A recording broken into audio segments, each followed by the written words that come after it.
Okay, welcome back to the podcast. We are here with Macy. And just Macy. No Carmen this episode. We are talking about Castle in the Sky, a Miyazaki film, Studio Ghibli. Macy begged after. Well, let's talk about Studio Ghibli. We watched Princess Mononoke, right? Mm-hmm. And did you know that was our most successful podcast episode ever? Yes, you told me that. And not by just a little, a lot. Like a lot. The people love Studio Ghibli, Dad. It's wild, but they do. Our most successful podcast episodes by far was Princess Mononoke. A distant second is 2001. And then after that, it's like... When you guys watched 2001, I came in at the very end when everything was getting weird, and I did not understand a single thing. Yeah. So I wasn't part of that podcast. So yeah, Macy's been begging to watch another Studio Ghibli. And I was like, fine. If you recall from the Princess Mononoke, I don't know how successful we thought the Studio Ghibli movies were. Yeah. Carmen really doesn't like dubs. Like when they don't act, like when their mouths don't match up with the words and stuff. I agree. And I think we need to talk about that in this episode. Yeah. So we watched Castle in the Sky. I, of course, knew nothing about this coming in at all. I was going to make you watch like Howl's Moving Castle or maybe Kiki's Delivery Service, but I thought maybe I'll pull one that's less popular. They're all popular. Like all of them are like very like they've got fans, but I would say that this one is a less popular one than most of the other ones. Okay, so this one is about, what is it about? It's about a girl who has a crystal that can sort of operate this floating lost world. Yeah. And she can cast spells with it. It's kind of like the place is kind of a legend. Like some people think it doesn't exist. Some people like it's just been discussed in legend. So they're like, oh, there's this floating island. And my dad saw it once. Took this picture, but it's kind of like people are kind of like it's like Bigfoot. No one really knows if it exists, right? It's just an urban legend. So Shida, the girl who has this magical stone that can control the island or do things on this floating island. The only reason she can control it though is because she's the princess of this floating island. Yeah, she's like somehow the descendant of whatever. Laputa. It's not really clear. So a lot of stuff happens. She's on this sky ship, which the start of this movie I like to call Sky Captain in the World of Japan. Sky Captain in the World of Anime. It is very Sky Captain, no? What's Sky Captain? Have you ever seen that show, Sky Captain in the World of Tomorrow? No. Yeah, it's about this like kind of like steampunk-esque time and place that don't really exist with like airships and so it seems like in this world everyone's getting around by a giant airship or in Kiki's Delivery Service there's also an airship, and in Howl's Moving Castle there are also more airships. There's airships in basically every single one. Airships are a big deal, I guess. I did not know that. It was a lot of airships. So this girl falls out of the airship after some kind of a struggle. But the stone kind of saves her life. Makes her levitate. She kind of floats down, and then this poor kid who's working in a factory or like a mine. He's working in a mine because he has to support himself now because his dad died trying to find the castle in the sky. Yeah. Laputa. Yes. Which is pronounced very weird. We have discovered that Dad is very bad with Studio Ghibli names. Oh my goodness. So, anyways, they team up, Shida, the girl, and this kid, Patsu. And they kind of have some adventures she has a grandma who's like somehow the leader of like a pirate crew. No, it's not her grandma. So the like leader of the pirate crew, all of the pirate crew are her kids and husband. And they are trying to find riches and stuff, and everybody thinks that there's a gold on Laputa. So they're trying to get her crystal to lead them to Laputa. Oh, it's not her grandma. No. Oh, I swear at the end she like calls her grandma or something. At the end they like adopt her. Yeah, basically, because she hasn't got any family because her parents died. Yeah. Okay. So through I don't know. It's very unclear to me. The whole plot was a little murky. Like she falls out of this thing, they meet up, and then they kind of. Well, there's two main groups after her. There's the pirates, and then there's like Musco's crew, and he's trying to get the crystal as well to lead them there. Yeah. And he's like recruited the military because the military wants gold, but he really wants all of Laputa for himself. Yeah, he wants to be like the king. Yeah. So they finally get to this place, Laputa. Yes. And it's overrun. It's overgrown with vegetation, and there's some ancient robots. Now, here's the problem that I have with all Studio Ghibli movies so far, the two that I've watched. They suffer from the same thing, which is they like to tell, they don't like to show. So the robot comes slowly out of the forest. And instead of like it becoming apparent what the robot wants or what the robot's trying to do or whatever, the kid Batsu keeps saying what the robot's doing. And that's annoying. You ever notice that? He's like, it wants us to follow him. Oh, it must be protecting the birds. Oh, its job must be to protect this place. Or like, it doesn't know. You're like, okay, but I wouldn't know that. You have to remember these movies are aimed at children. Oh, yeah, okay. Not that a child could could even. I know, but there was no nothing was like apparent what it was doing. It's just like the kid had to say specifically what was happening. He was like the spokesperson of the robot. Well, he was like narrating it, but he was also a character. But I've noticed that this is a thing all the Studio Ghibli's movies do so far. Mm-hmm. They kind of narrate. What's an example from like the other one you watched?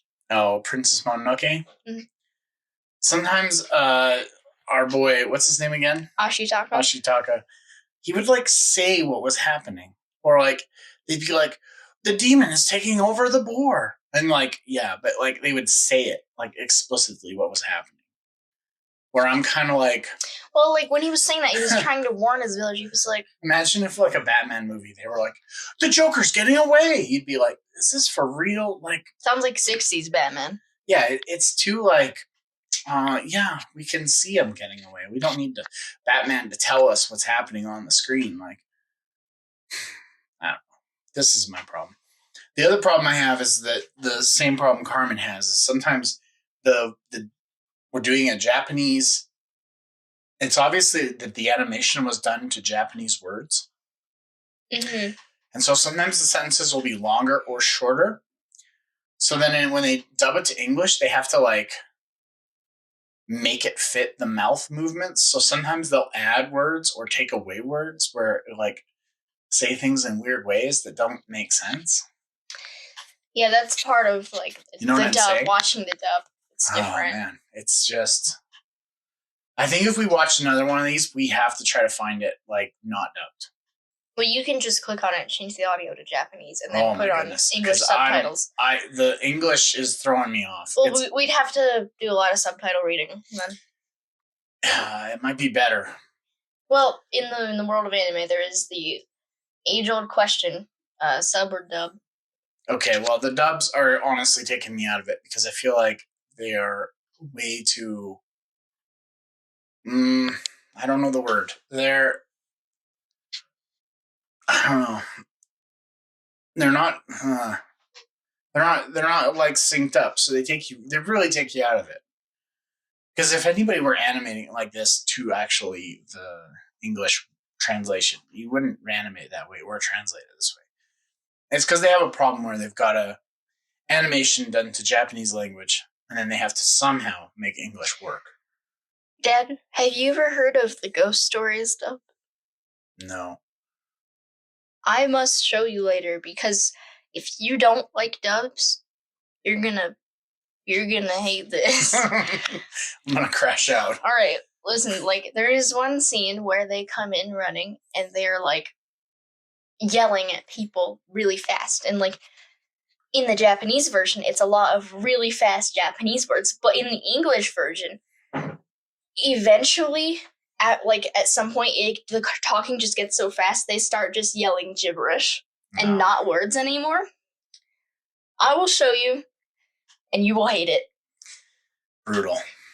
It's brutal. I also kind of find some of the characters to be a little bit too like half-baked. I think Ashitaka and Pazu had the same problem where they were so like hyper earnest, like they were just like, I'll save you. Like they had no self-interest at all.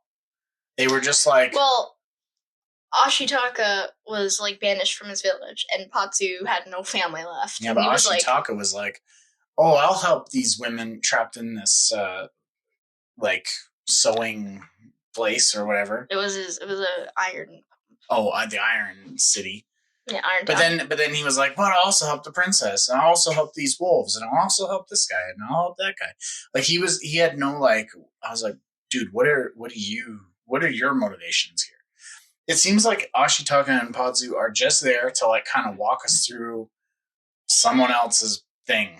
So like Princess Mononoke and Shida were kind of the magical girls, and these guys had nothing to do other than to just kind of be the narrator for like, oh, these robots are coming out of the forest. They must be wanting us to follow them. Like, you know. Yeah. They don't really have any. I get what you mean with like the narration part, like the Kodama, the tree spirits. Yeah. In like Princess Mononoke. Yeah, they tell us about it. Oh, they're tree spirits. You know. Mm-hmm. Nothing's just. I don't know. Nothing's left to the imagination. No, and also there's ways you could explain the mythology of the thing without just straight up telling it to me. Like just like I'm reading a Wikipedia article, but this kid's just reading it to me. Also, I have questions about Podzu here. He doesn't have like why is he's just trying to get to Laputa to like clear his dad's name? Yeah. Like everyone says my dad's crazy and he died trying to find because everyone was like, your dad wasted his life on something that doesn't even exist. And he's like, what? No. That totally exists. I'm gonna prove my dad right.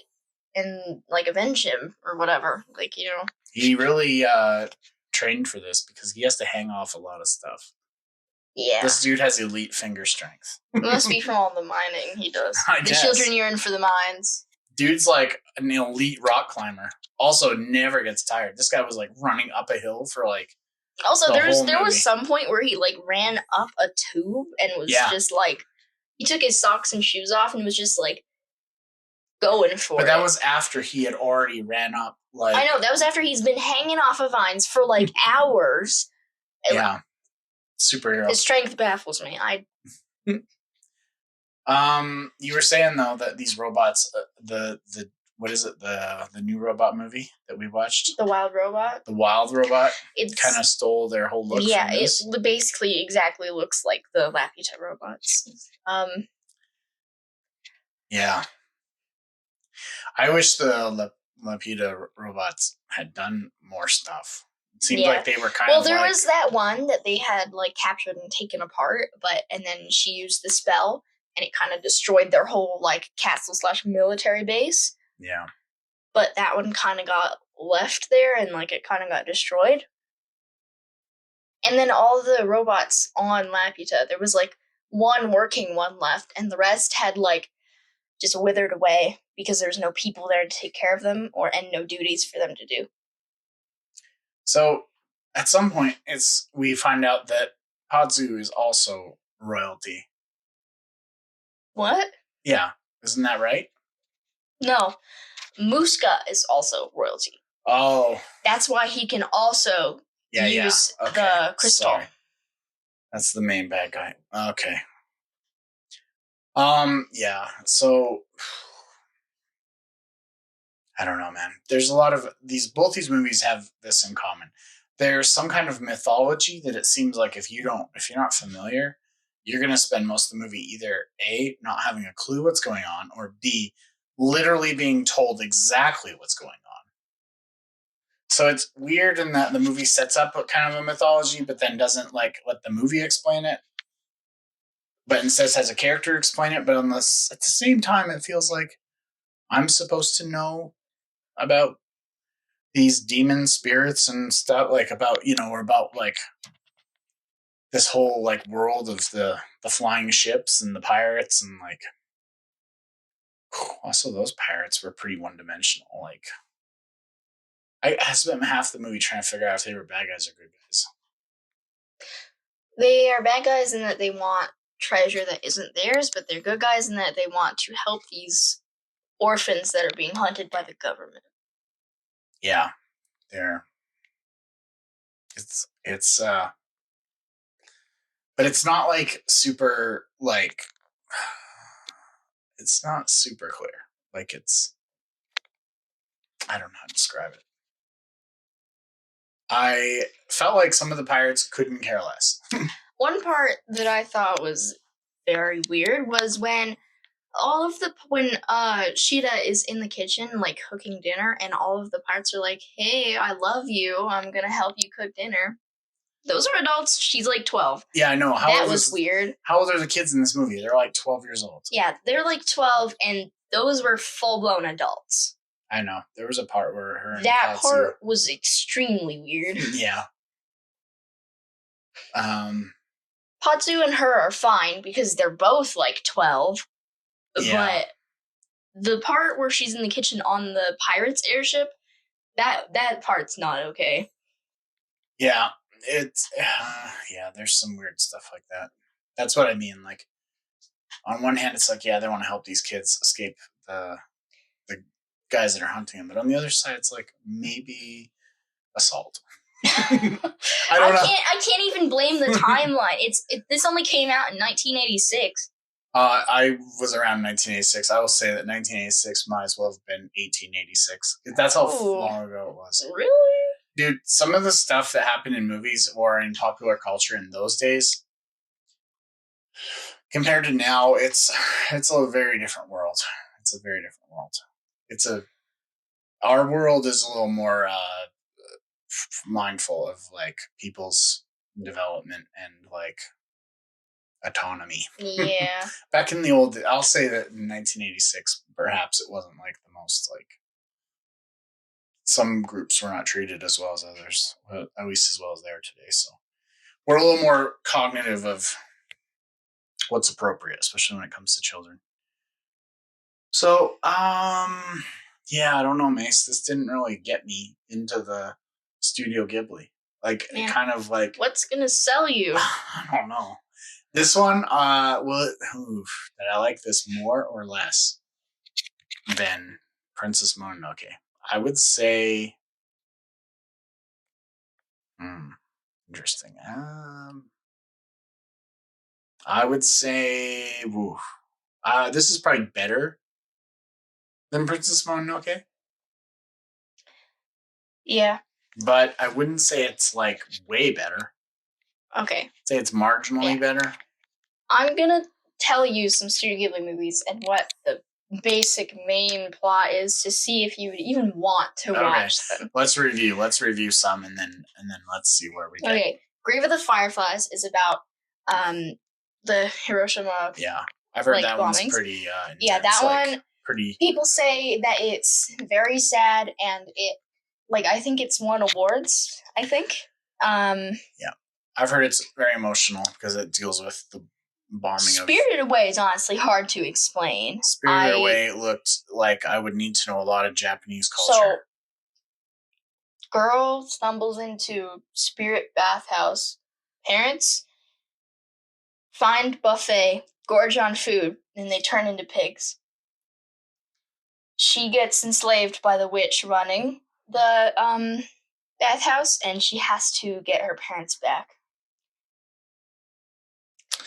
Yeah. Ponyo, fish girl who runs away from her fish dad, and turns into a girl. Yeah.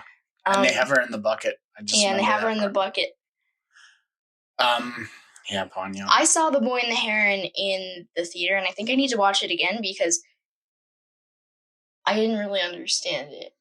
All I know is that Robert Pattinson was voicing a heron with human teeth. Oh boy. Arietti, a girl about 2 inches tall, and they're called borrowers, and they go into the humans' houses at night and steal things like sugar cubes and like little like toothpicks and stuff and use them for tools. And she falls in love with the regular sized human boy who has a heart disease. Okay. Howl's Moving Castle. I don't know. This one's my favorite, so that's all you need to know. Okay. My Neighbor Totoro. That's one that a lot of people watch. Yeah, I know. This is embarrassing for me to say, but I actually haven't watched it. Ooh. I know. That's one people love, though. What other ones are quite famous that I've heard of? Kiki's Delivery Service. Yeah, that one. Well, when it's a witch girl, and when you become of age, when you're a witch, you leave your house and go to a new city and try to help that city as much as you can. And that's basically what she does. And she starts a delivery service with her broom because everyone's like, whoa, how the hell can that girl fly? From Up on Poppy Hill. I don't want to watch that one again. It really got me scared that there was incest. Oof. Okay. Because at some point they were like, wait, we're falling in love, but are we siblings? And I was like, whoa, what is this? Stop it. Yeah, that crosses lines. Nausicaa is like, it's a I guess it's like a polluted world, and everybody like stays away from like all the polluted parts and stuff, and everybody like hates them and like stuff. But she goes in with masks and like tries to like learn about stuff, and she basically becomes like the savior everyone's been waiting for and stuff. Yeah.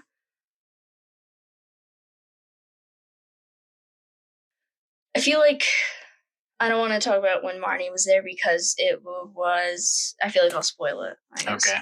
Anyway, do any of those sound intriguing to you? So, well, I don't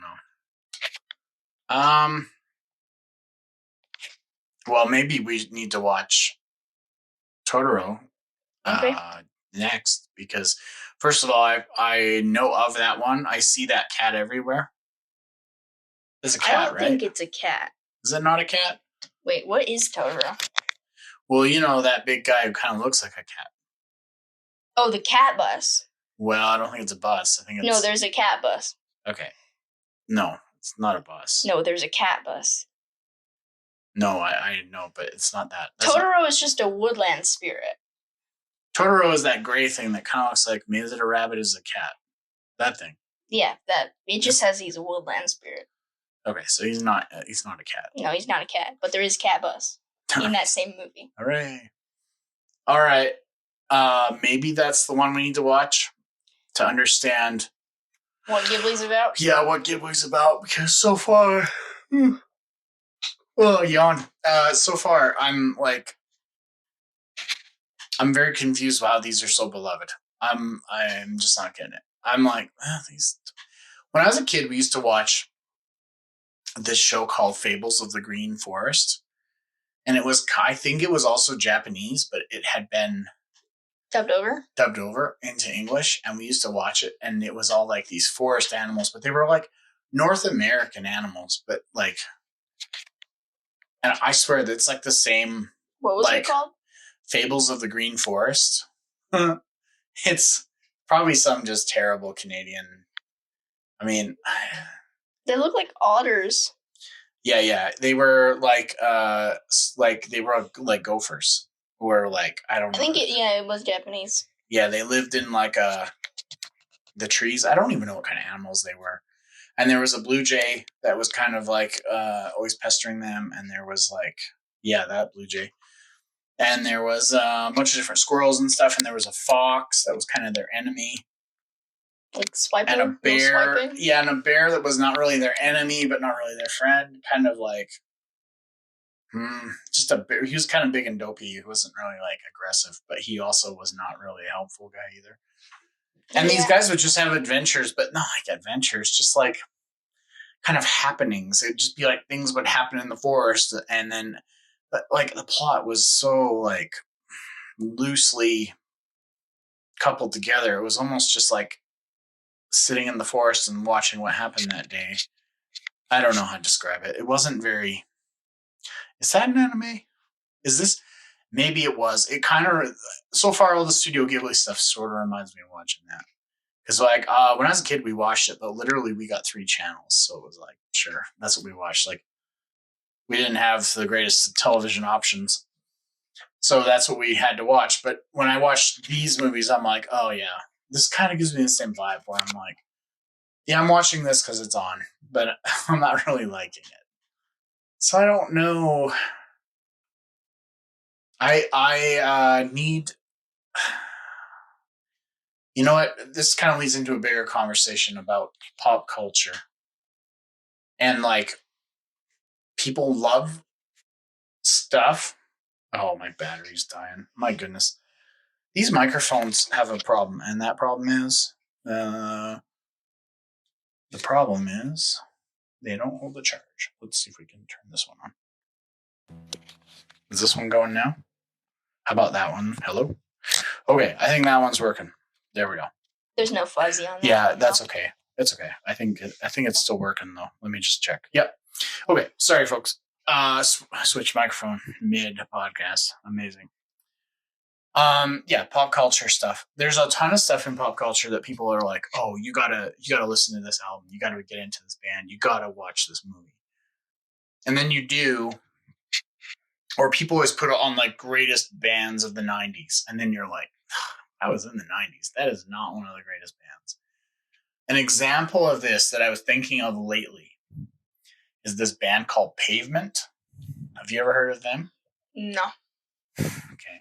Like, I have not heard of Pavement. Whenever like Rolling Stone or like Pitchfork or one of these music publications makes some like best band of the 90s or best albums of the 90s, there'll be this Pavement on there. And you're like, okay, are they good? No. I'm here to tell you they're not good. They're not good. When you hear it, you're going to be like, is this guy making this song up as he goes? Maybe. I mean, it seems like... So I kind of feel like for me, Studio Ghibli is falling into the Pavement category where people love it and then they're telling me it's great, but I'm kind of like, I don't get it. Like, I don't get Pavement. But on the other hand, there's lots of stuff that also I didn't get, and then one day I did get, and then now I'm like, oh, that is a classic. For instance, in music world, My Bloody Valentine was a band that I didn't get, and then one day it clicked, and then I got it, and I was like, oh, it is a classic. And now I'm like, yeah, definitely, it's like a must listen.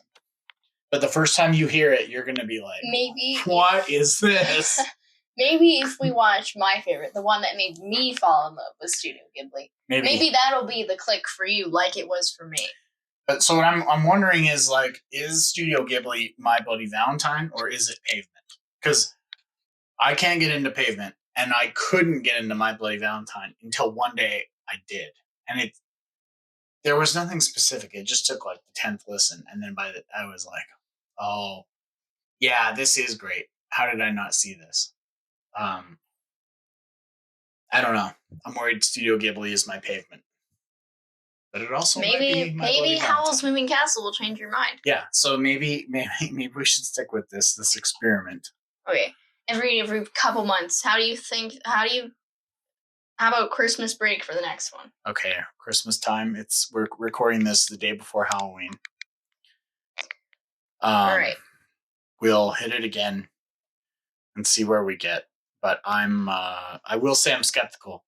I think after we hit record on this podcast, or we hit stop on the recording, I'm going to play for you some Pavement and then some My Bloody Valentine, so you can kind of be like, get some context about what I'm saying. And I'll show you the ghost story stuff. Oh yeah, we got some YouTube to watch after this, so I'm pretty excited. But had you seen this one before, this Castle in the Sky? Yes, I have. And you like it? Yeah, I do. It's not my like most favorite, but I would say it's probably in like the 6th or 7th place. I think we needed just more robots. Yeah. More time with the creatures. The first time I watched it, I was very sad that there wasn't more robots working, because I was like, no, the robots are so cool. Yeah. Also, in one part there is like a squirrely thing. Oh, on the shoulder. Pikachu. Yeah, that Pikachu looking thing. Yeah. That is also in Nausicaa. Oh, okay. That's like her pet in Nausicaa. I was like, oh, Pikachu. That is proto Pikachu. It really is, yeah. When I saw that on, like, there was a family of them that kind of nestle into the robot. Mm-hmm. I was like, oh. So this is where Pikachu came from. Pokemon are from Laputa. Yeah. You gotta say it right. It's not. Wait. Laputa. Laputa. Yeah. Laputa. Mm-hmm. Yeah. I gotta really rub it in, because you called Ashitaka shiitake, and I will never let that go. Well, there's a mushroom. Shiitake. I don't know. I had it in my head. Japanese shiitake, ashitake, ashitaka, patsu, shida, patsu. I don't know. Anyway. Okay. Well, I don't know. I'm still on my quest to like Studio Ghibli. I'm not gonna give up, because I'm not a quitter.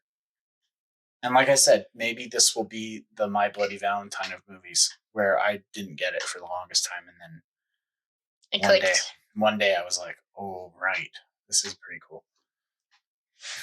All right, well, that's a wrap on this guy. Mace, what's new? What should people... Hey, are we going to post some more social media stuff? We did post some. We posted one. We should post some more. Come on, guys, go like it. I'd say to like 4 people. Yeah, thanks, Grandma. Thanks for liking our posts. Hey, you can visit our website, latenightcinemaclub.com. We got links to things. I'll link to our social media accounts on there. What else? TikTok and Instagram, it's late night